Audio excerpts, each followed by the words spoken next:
YS వివేకానందరెడ్డిని దారుణంగా హత్య చేసిన దస్తగిరికి అప్రూవల్ రక్షణ కల్పించడమే తప్పు అన్నది హత్య కేసులో కుట్ర ఆరోపణలు ఎదుర్కొంటున్న వారి వాదన.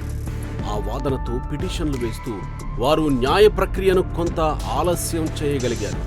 హత్యలో పాలుపంచుకున్న మిగతా ముగ్గురు భూ వివాదం సెటిల్మెంట్ విషయంలో వచ్చిన తేడాల కారణంగా వివేకాపై కోపం పెంచుకున్నారని దస్తగిరి చెప్పాడు.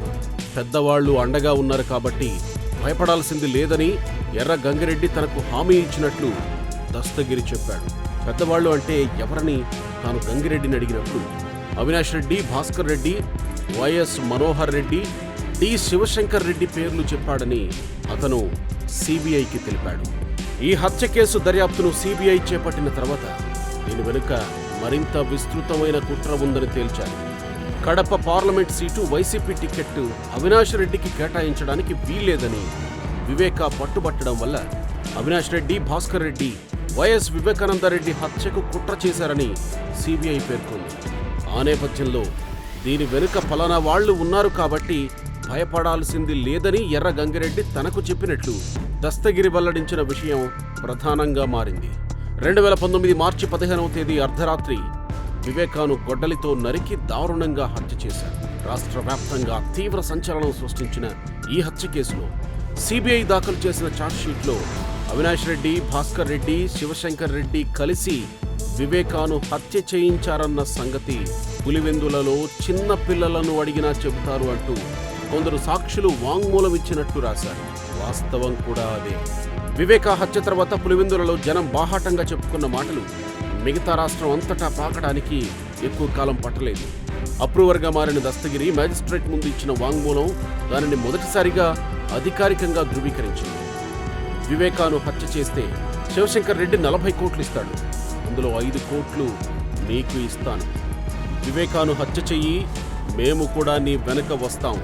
అవినాష్ రెడ్డి, భాస్కర్ రెడ్డి, మనోహర్ రెడ్డి వంటి పెద్దవాళ్లు దీని వెనక ఉన్నారు. మనకు భయం లేదు అని గంగిరెడ్డి తనకు ఆఫర్ ఇచ్చినట్లు దస్తగిరి వాంగ్మూలంలో చెప్పాడు. దస్తగిరి మరో విషయం కూడా చెప్పాడు. ఎమ్మెల్సీ ఎన్నికల్లో తన ఓటమికి అవినాష్ రెడ్డి, భాస్కర్ రెడ్డి, ఎర్ర గంగిరెడ్డి, శివశంకర్ రెడ్డి, ఉమాశంకర్ రెడ్డి కారణమని, వారిపై వివేక ఆగ్రహంగా ఉన్న విషయాన్ని కూడా వెల్లడించాడు. అవినాష్కు టిక్కెట్ ఇవ్వవద్దని వివేక ఎందుకు పట్టుబట్టారన్న ప్రశ్నకు ఇది సమాధానం చెప్తోంది.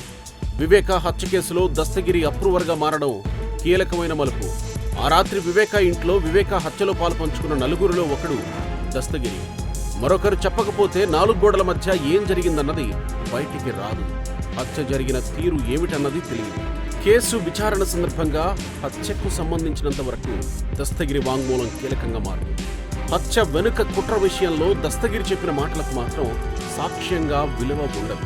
వాటిని సమర్థించే ఇతర ప్రాసంగిక సాక్ష్యాలు లేదా శాస్త్రీయ సాక్ష్యాలు సమర్పించాల్సి ఉంటుంది.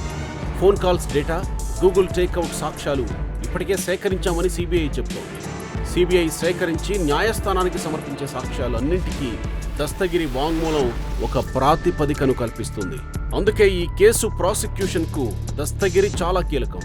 ఆ విషయం తెలుసు కాబట్టే నిందితులు దస్తగిరి అప్రూవల్ హోదాను టార్గెట్ చేశారు. దస్తగిరి వాంగ్మూలం వల్ల వివేకాను ఎంత దారుణంగా హత్య చేసింది కూడా లోకానికి తెలిసొచ్చింది. లోపల ఉన్న నలుగురు ఎర్ర గంగిరెడ్డి, సునీల్ యాదవ్, ఉమాశంకర్ రెడ్డి, దస్తగిరి ఆయన్ను ఎంత ఘోరంగా హింసించింది దస్తగిరి వివరంగా చెప్పాడు. గుండెకు స్టంట్లు వేయించుకున్న వివేక ఛాతిపై సునీల్ యాదవ్ పిడిగుద్దులు గుద్దాడు. బూతులు తిడుతూ ముఖం పైన కూడా గుద్దాడు. ఉమాశంకర్ రెడ్డి గొడ్డలి తీసుకుని తలపై నరికాడు. దస్తగిరి కూడా వివేక చేతిపై గొడ్డలితో ఒక దెబ్బ వేశాడు. ఇదంతా జరిగింది బెడ్రూమ్లో. తీవ్రంగా గాయపడిన వివేకాను నలుగురు కలిసి కొడుతూ డ్రైవర్ ప్రసాద్ తనను చంపబోయినట్లు లేఖ రాయించారు. తర్వాత ఆయన్ను బాత్రూంలోకి తీసుకెళ్లి కింద పడేసి గొడ్డలితో నరికి హతమార్చారు.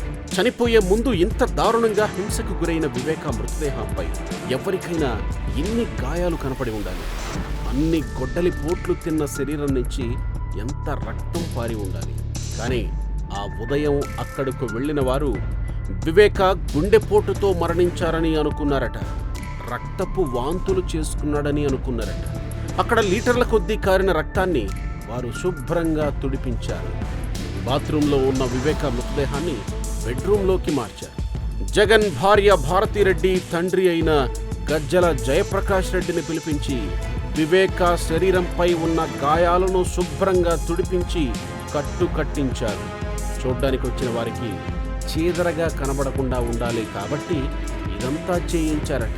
చెప్పేవాడికి వినేవాడు లోకువని పెద్దలు ఇలాంటోళ్ళని చూసి అనుంటారు బహుశా. కట్లు కథ బాగానే అల్లారు, కానీ ఎంత ముస్తాబు చేసినా గొడ్డలిపోట్లు తిన్న వివేక శరీరం దానికి సహకరించలేదు. అందుకే సాక్షి పత్రిక, ఛానల్ ఎంత ఊదరగొట్టినా ఈ గుండెపోటు కథనాన్ని ఎక్కువసేపు నడవలేకపోయారు. మధ్యలో పులివెందుల సిఐ శంకరయ్య అక్కడికొచ్చారు. క్రైమ్ సీన్లో సాక్ష్యాలను చెరిపివేయడం సరికాదని ఆయన సన్నగా గొణిగారు. ఇది మా కుటుంబ వ్యవహారం, నోరు మూసుకో అని ఆయన్ను కూడా గదమాయించారు. పులివెందులలో వైఎస్ కుటుంబ వ్యవహారంలో అంతకు మించి మాట్లాడడానికి ఆ పోలీస్ ఇన్స్పెక్టర్ ఏమన్నా గబ్బర్సింగా? సాయంత్రానికి పులివెందుల వచ్చిన జగన్ చంద్రబాబుని హంతకుణ్ణి చేశాడు. కానీ హత్య ఎలా జరిగిందో దస్తగిరి తన వాంగ్మూలంలో చెప్పాడు. విచిత్రంగా అదే క్రమంలో తాను స్వయంగా చూసినంత వివరంగా చిన్నాన్న హత్యను మీడియా ముందు వర్ణించారు జగన్. వివేక హత్య జరిగిన 2.5 నెలలకు జగన్ ముఖ్యమంత్రి అయ్యారు. సిట్ 2 సార్లు మార్చారు. కానీ తానే వివరించిన విధంగా దారుణంగా హత్యకు గురైన చిన్నాన్నకు న్యాయం మాత్రం చేయలేకపోయారు. జగనన్న న్యాయం చెయ్యి అని చిన్నాన్న కూతురు సునీతారెడ్డి వేడుకుంటే కూడా కనికరం కలగలేదు. సిబిఐ విచారణ కోసం నువ్వు పట్టుబడితే అవినాష్ రెడ్డి బీజేపీలో చేరిపోతాడు. ఒకవేళ కేసు అయితే 12వది అవుతుంది. అంతకు మించి ఏమీ కాదు అని చెల్లికి నిర్మోహమాటంగా చెప్పేశారు. శాసనసభలో మాత్రం ఒక కన్ను ఇంకొక కన్నును ఎందుకు పొడుచుకుంటుంది అధ్యక్ష అన్నారు. తాను అప్రూవర్గా మారడానికి దస్తగిరి నిశ్చయించుకున్నప్పుడు వివేక హత్య కేసు దర్యాప్తు ఎన్నాళ్లు సాగుతుందని గాని, ఇంత విచిత్రమైన మలుపులు తిరుగుతుందని గాని ఊహించి ఉండకపోవచ్చు. ఈ సాగదీత చూసి చివరికి అతనే మీడియా ముందుకొచ్చాడు. వివేకాను మేమే చంపాము, సాక్ష్యం నేనే. అవినాష్ రెడ్డి, భాస్కర్ రెడ్డి, జగన్ రెడ్డి అందరూ ఒక్కటే. అధికారం చేతిలో ఉంచుకొని సిబిఐనే ఆడిస్తున్నారు. నేను లేకుండా పోతే కేసు నిలవదు అన్న ఉద్దేశంతో నన్నేమైనా చేస్తారని భయంగా ఉంది అని దస్తగిరి చెప్పాడు. దస్తగిరి భయం అర్ధరహితమైందేమీ కాదు. వివేక హత్య నేరాన్ని టీడీపీ ఎమ్మెల్సీ బీటెక్ రవిపై మోపుదామని పోలీసులు మొదట నిర్ణయించారట. బీటెక్ రవి స్వయంగా ఆంధ్రజ్యోతి రాధాకృష్ణకిచ్చిన ఇంటర్వ్యూలో ఈ విషయాన్ని చెప్పారు.